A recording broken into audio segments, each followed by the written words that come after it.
آخر زمانہ میں ایسی قومیں اور جماعتیں بھی پیدا ہوں گی جو ظاہر میں تو دوست ثابت ہوں گی۔ ایسا اس وجہ سے ہوگا کہ ان میں سے بعض سے غرض اور لالچ رکھیں گے۔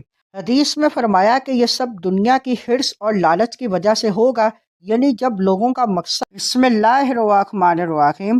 آج کی حدیث مبارک ریاکار لوگوں کے بارے میں پیش گوئی۔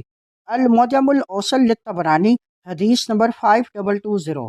حضرت معاذ بن جبل رضی اللہ تعالیٰ عنہ سے روایت ہے کہ نبی کریم صلی اللہ علیہ وآلہ وسلم نے فرمایا، آخر زمانہ میں ایسی قومیں اور جماعتیں بھی پیدا ہوں گی جو ظاہر میں تو دوست ثابت ہوں گی مگر باطن میں دشمنی کریں گے۔ عرض کیا گیا کہ یا رسول اللہ صلی اللہ علیہ وآلہ وسلم، ایسا کیوں کر اور کس سبب سے ہوگا؟ حضور صلی اللہ علیہ وآلہ وسلم نے فرمایا، ایسا اس وجہ سے ہوگا کہ ان میں سے بعض سے غرض اور لالچ رکھیں گے اور بعض سے خوف زدہ ہوں گے۔ حدیث میں فرمایا کہ یہ سب دنیا کی حرص اور لالچ کی وجہ سے ہوگا، یعنی جب لوگوں کا مقصد صرف مال، شہرت اور دنیاوی فائدہ رہ جائے گا تو اخلاص اور سچی محبت ختم ہو جائے گی۔ وہ دوستی بھی کریں گے تو فائدے کے لیے، تعریف بھی کریں گے تو مطلب کے لیے، اور دشمنی بھی کریں گے تو مفاد کے لیے۔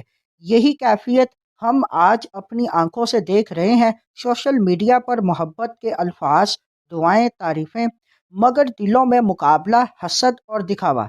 یہ وہی باطنی دشمنی ہے جس کی پیش گوئی نبی صلی اللہ علیہ وآلہ وسلم نے کی تھی۔